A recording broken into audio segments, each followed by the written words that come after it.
What is going on, guys? Get started right here, and today we're going to be talking about the Canon announcement that is coming up, but also we're going to be talking about a very exciting news about the EOS R that potentially is going to make this camera a better camera than ever before. So let's start with the July announcement and what we know so far.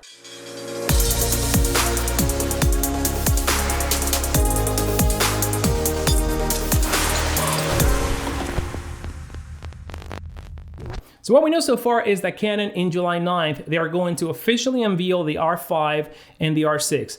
We know a lot about the R5, but we know very little about the R6.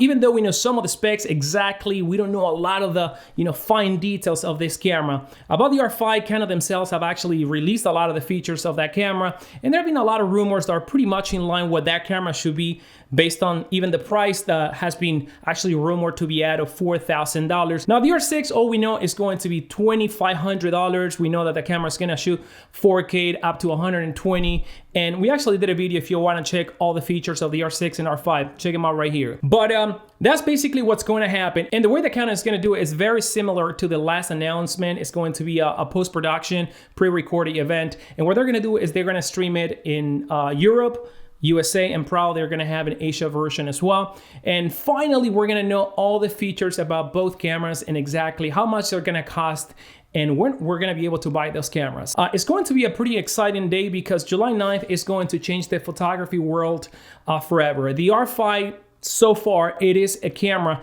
like no other with the specs that this camera is said to have. Now, we would actually see all the fine print about how the 8K is going to happen in the camera. We know that it's going to be RAW, and we know that it's going to be 10-bit. We don't know for how long we're going to be recording, and there's still a lot of things about the R5 that we don't know. So July 9th is going to be a very exciting day.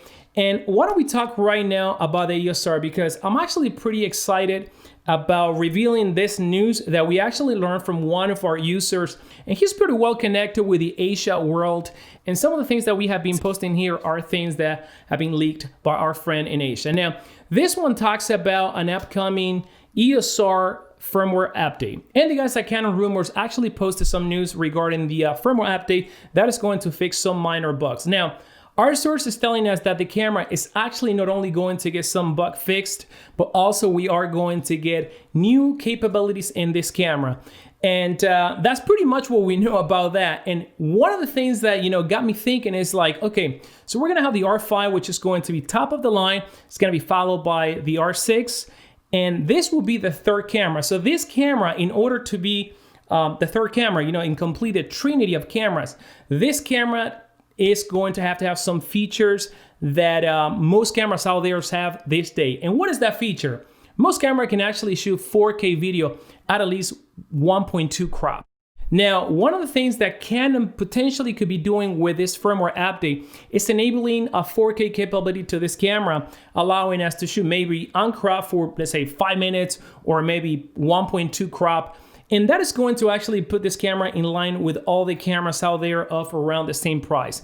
Now, the other piece of information that we know is that this camera is going to be lowered in price and probably is going to go for $1,500. Now, a camera that is $1,500 and has a basic and unusable 4K video 1.7 crop is pretty much a camera that a lot of people are going to skip and either go with another camera manufacturer, or maybe skip altogether and go with the R5 or the R6. Now, there is a huge difference in price, and I think that if Canon has actually done the math and the research, they have figured out that this camera needs to suffer an upgrade in order to remain a very, a very sellable camera for Canon. So I think that we're gonna see some enhancements in the 4K, and I always say, look, listen, if it can handle 4K 1.7 crop, chances are that it can do it for a short period amount of time, and that is gonna be more than enough for people like myself that like to shoot some B-roll here and there and intros and stuff like that. Now, another thing that would enable Canon is cater this camera to vloggers. Now, there are a lot of people vlogging with these cameras, and a lot of them, they're doing it in HD. The HD in this camera is pretty okay, but actually allowing us to record for 3 to 5 minutes is pretty much what most vloggers need. They don't talk for 20 minutes straight and they cut. You know, it's usually like about a minute here, 2 minutes there, you know, 3 minutes there. That could be a very important announcement, and hopefully Canon's gonna nail it this time, because this camera has so much potential. Has been the camera that I've been using for all my photography work, and I've been enjoying it so much. So this is it for today, guys. Let me know what you think about the EOS R. Are you excited about that one? And I'm sure you're excited about July 9th. You know, we're gonna know everything about the R5 and R6. So drop your comments down below. But again, let me know what do you think about the R5. Do you think it could be capable of doing 4K for a short amount of time, or maybe a smaller crop? As always, guys, thank you for watching this video, and I'll see you again. Take care.